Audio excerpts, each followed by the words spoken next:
नमस्कार साथियों, कैसे हैं आप लोग? आशा और उम्मीद करता हूँ स्वस्थ होंगे, मस्त होंगे।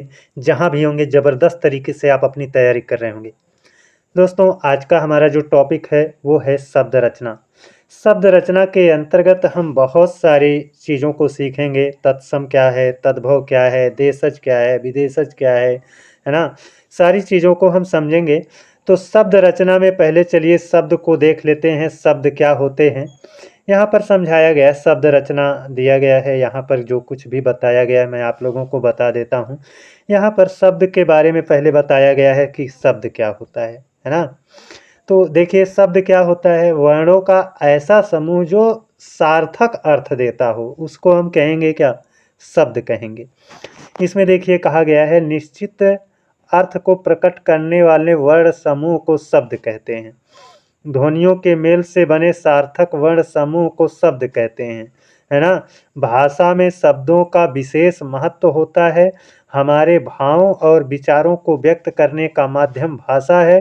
भाव और विचार शब्दों के माध्यम से दूसरे तक पहुँचते हैं। अब दोस्तों कुल मिला जुला करके ना आपको ये बताया गया है कि शब्द क्या होते हैं। तो मैंने तो बता दिया, वर्णों का समूह रहेगा और वर्णों का ऐसा समूह रहना चाहिए जो आपका सही सही अर्थ देता हो।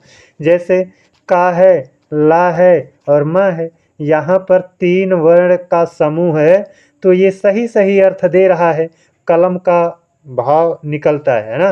अभी यहीं पर हम इसको इस शब्द का समूह बना दें लेकिन वो अर्थ ना दे, जैसे मलक है ना? या फिर मकल। बताइए मकल का कोई अर्थ है? और ये पर मलक का कोई अर्थ है? नहीं है ना? तो वर्णों का यहाँ पर समूह है और यहाँ सार्थक सही अर्थ निकल रहा है जिसका कुछ अर्थ होता है, भाव होता है।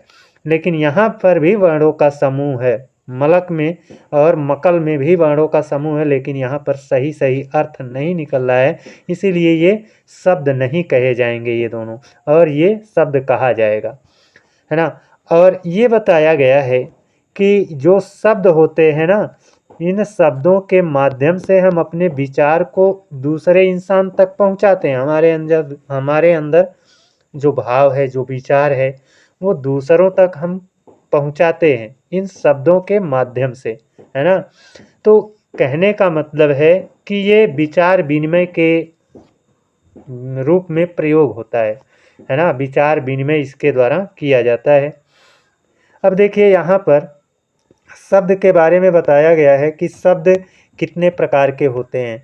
तो उत्पत्ति की दृष्टि से शब्द के जो भेद हैं वो दोस्तों कितने हैं? 4 हैं। उत्पत्ति की दृष्टि से शब्द के भेद कितने हैं? 4 हैं। तत्सम है, तद्भव है, देशज है, विदेशज है। 4 शब्द हैं। अब ये तत्सम क्या होता है, तद्भव क्या होता है, देशज क्या होता है, विदेशज क्या होता है ना? आप लोगों में से बहुत सारे लोग जानते भी होंगे, ऐसा नहीं है कि एकदम अनजान होंगे, लेकिन कोई बात नहीं है। हम इसलिए भी देखते हैं या इसलिए भी हम पढ़ते हैं ताकि हमारा रिवीजन हो जाए। तो जिनको थोड़ा बहुत मालूम है या पूरा मालूम है वो भी वीडियो को देखते रहें, उनका रिवीजन हो जाएगा और रिवीजन से ही सिलेक्शन मिलता है दोस्तों। तो देखिए यहाँ पर तत्सम क्या है, तत्सम शब्द क्या है? तो देखिए इसमें तत्सम बना है तत् धन सम से। किससे? तत् धन सम से। तत् का मतलब उसके, तत् का मतलब उसके, उसके का तात्पर्य संस्कृत से है ना? उसके का तात्पर्य किससे है? संस्कृत से है। सम मतलब समान, सम मतलब समान, उसके समान मतलब उसके मतलब किसके? संस्कृत के, संस्कृत के समान। अर्थात वे शब्द जो संस्कृत में जैसे प्रयोग होते थे हिंदी में वैसे ही प्रयोग हो रहे हैं, तो उनको हम कहेंगे तत्सम। जैसे अग्नि, संस्कृत में अग्नि ऐसे ही लिखा जाता था, हिंदी में भी अग्नि ऐसे लिखा जाता है और आग भी लिखा जाता है। तो जब हिंदी में ये वाला शब्द लिखा हुआ मिलता है तो हम कहते हैं ये तत्सम है, और जब संस्कृत में आपका हिंदी में आपका इस तरह से लिखा हुआ मिलता है तो हम कहते हैं ये तद्भव है ना, संस्कृत से उत्पन्न है, संस्कृत का ये बिगड़ा हुआ रूप है, लेकिन ये हूबहू संस्कृत जैसा ही है। तो तत्सम का मतलब क्या है? उसके समान। उसके समान मतलब किसके समान? संस्कृत के समान। संस्कृत के समान का तात्पर्य हुआ वे शब्द जो संस्कृत में जैसे रहते हैं हिंदी में वैसे ही प्रयोग हो गए हैं, तो उनको हम क्या कहेंगे? तत्सम। अभी जैसे मैंने आप लोगों को एक उदाहरण बताया, अग्नि, संस्कृत में ऐसे लिखा जाता है, हिंदी में भी ऐसे लिखा जाता है, तो ये कैसा शब्द है? तत्सम शब्द है ना।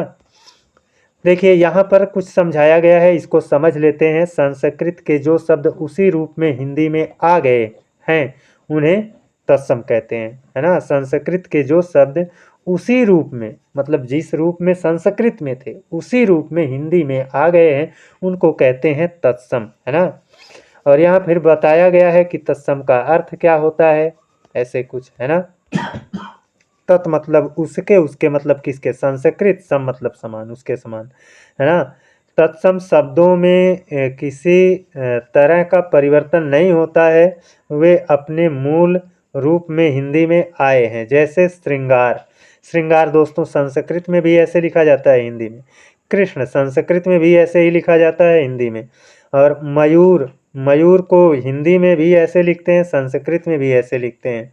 गोधूम, अगर हिंदी में हम गोधूम लिखते हैं तो संस्कृत में ऐसे ही लिखते हैं, तो गोधूम क्या है? संस्कृत शब्द है।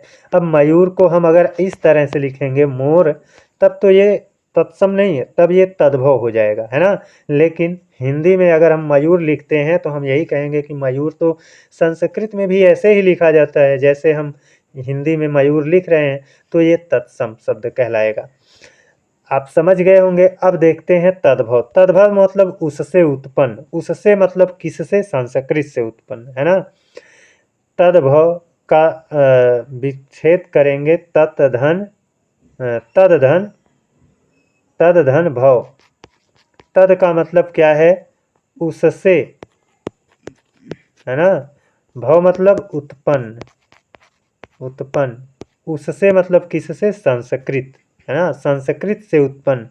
मतलब ऐसे शब्द जो संस्कृत से उत्पन्न हुए हैं, मतलब संस्कृत में जैसे थे थोड़ा सा बिगड़ गए हैं और हिंदी में आकर के प्रयोग हो गए हैं।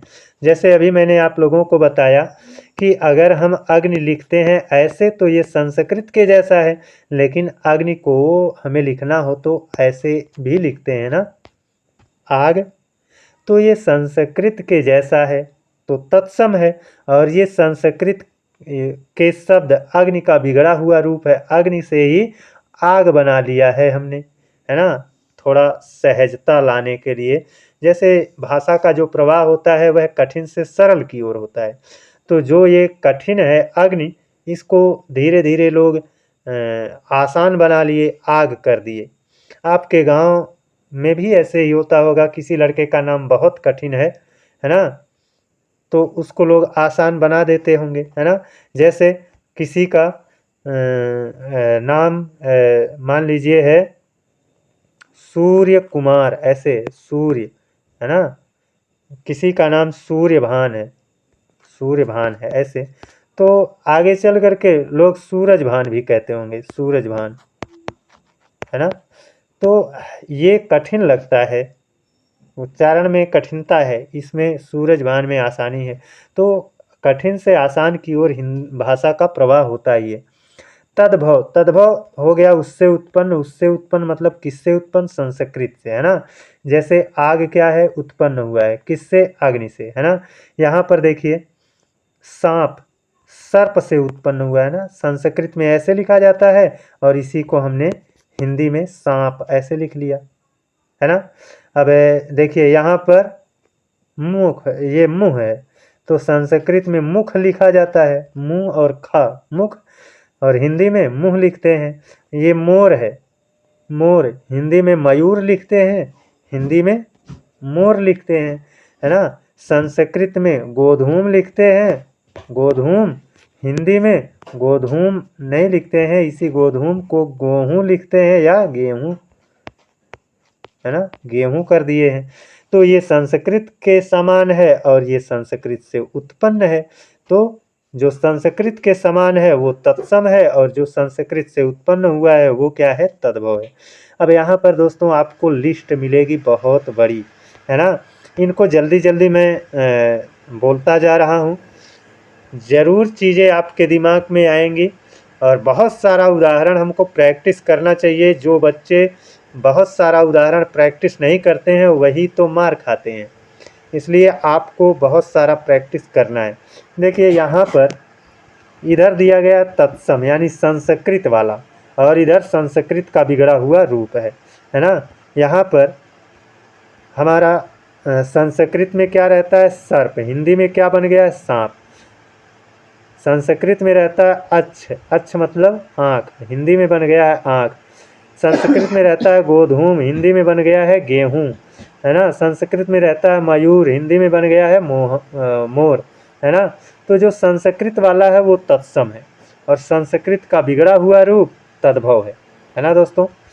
तो ये आपका परीक्षा का परख हो गया है।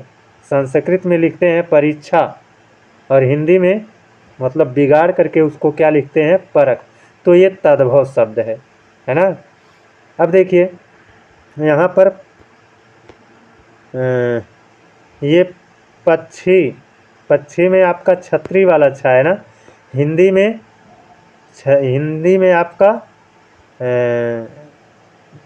में आपका पक्षी वाला छा हो जाएगा, है ना।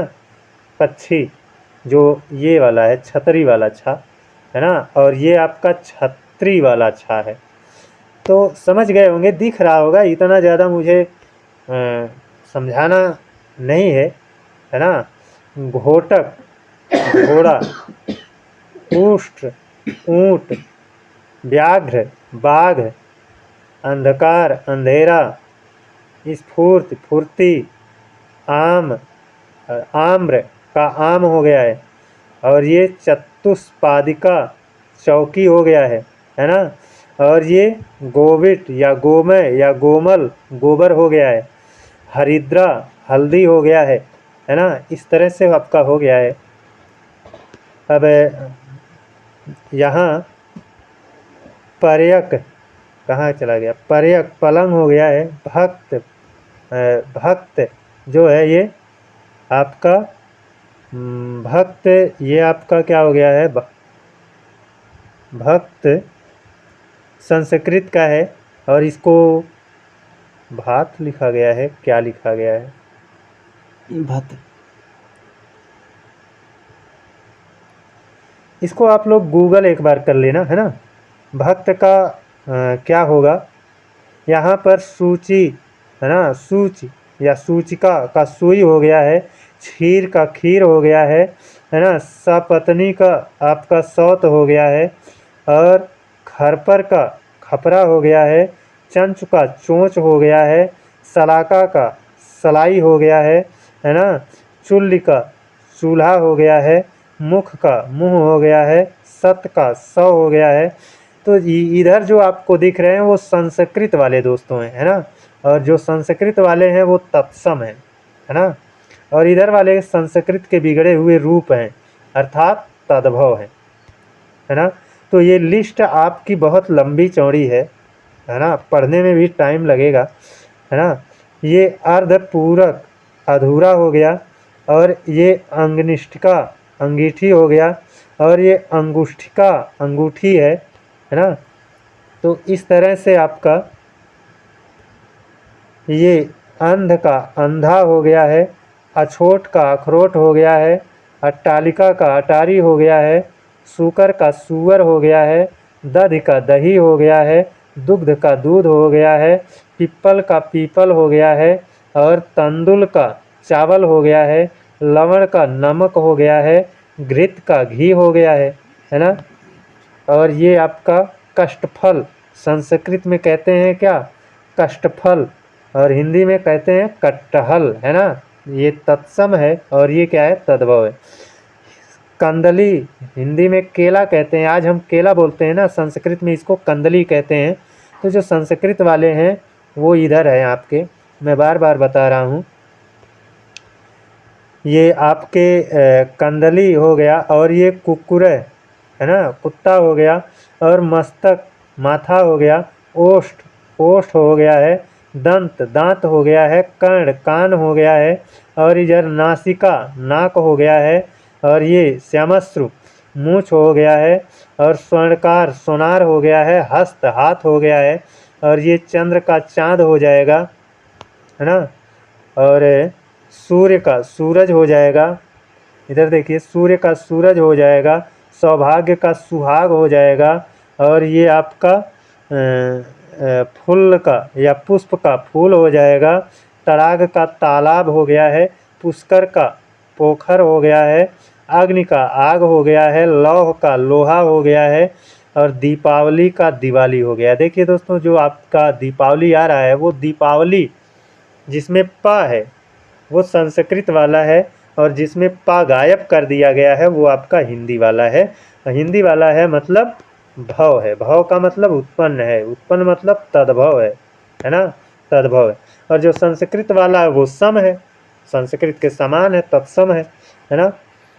तो ये लिस्ट मैंने कहा ना दोस्तों, बड़ी लंबी लिस्ट है, तो लेकिन इस लिस्ट को पढ़ने से फ़ायदा है ना, क्योंकि इसको एक बार मेरे साथ आप पढ़ लेंगे, एक आध बार अगर नोट कर रहे होंगे तो नोट करके पढ़ लेंगे, और रिवीजन करेंगे तो निश्चित तौर पर ये आपको बहुत मदद करेगा। होलिका का होली हो गया है ना, और बुभुक्षा का भूख हो गया है, अश्रु का आंसू हो गया है, और ये क्षेत्र का खेत हो गया है, अमृत का अमी हो गया है ना, आषाढ़ का आषाढ़ हो गया है, आषाढ़ का आषाढ़ है, लेकिन वहाँ पर आपका दंती सा यानी ये वाला सा आ गया है। आषाढ़ में संस्कृत वाले में खष्टी सा है ना, और आषाढ़ जो आपका हिंदी वाला है उसमें ये वाला दंती सा है। और ये अनार्थ का अनाड़ी हो गया है, निम्ब का नीम हो गया है, पुस्तिका का पोथी हो गया है, कृष्ण का कान्हा हो गया है, तिक्त का तीखा हो गया है, नक्षत्र का नखत हो गया है, तिलक का टीका हो गया है, मित्र का मीत हो गया है, कंदुक का गेंद हो गया है, कूप का कुआं हो गया है ना, कूप का कुआं हो गया है। और इधर आपका ग्रंथ का गांठ हो गया है, ताम्र का तांबा हो गया है, चर्म का चमड़ा है ना, तिथिवार का त्यौहार, आदित्यवार का रविवार, और ये आपका निर्झर का झरना हो गया है, और पाषाढ़ का पाहन हो गया है, और धूम का धुआं हो गया है, रक्षा सूत्र का राखी हो गया है, रज्जु का रस्सी हो गया है, जिसे हम रस्सी कहते हैं संस्कृत में उसको रज्जु कहते हैं, है ना। खंडगृह का खंडहर हो गया है ना, और ये प्रस्तर का पत्थर हो गया है, मृतिका का मिट्टी हो गया है, और काशिका का कड़वा हो गया है, काशिका का क्या हो गया है, कड़वा हो गया है। और इधर देख लेते हैं स्कंद, है ना, स्कंद का कंधा हो गया है, दंड का डंडा हो गया है, मृत का मौत होता है, अभीर का अहीर होगा, और पितृश्वास का पितृश्वासा स्वसा पितृश्वसा का बुआ होगा, पुत्र वधू का पतोहू होगा, जमाता का दामाद होगा, है ना, और भ्रातृश्वसा का मौसी होगा, है ना, और ये भग्निपति बहनोई होगा, और ये आपका पौत्री, जो पौत्री है पोता है ना, भ्रातृजाया भौजाई है ना, भ्रातृभार्या भाभी है, और भगिनी बहन को है, जातृगृह। इधर वाले सब जो कठिन है दोस्तों, उच्चारण में भी कठिन लगेंगे, याद रखना। तत्सम जो होते हैं उनका उच्चारण कठिन होता है, और जो तद्भव होते हैं उनके उच्चारण आसान होते हैं, है ना।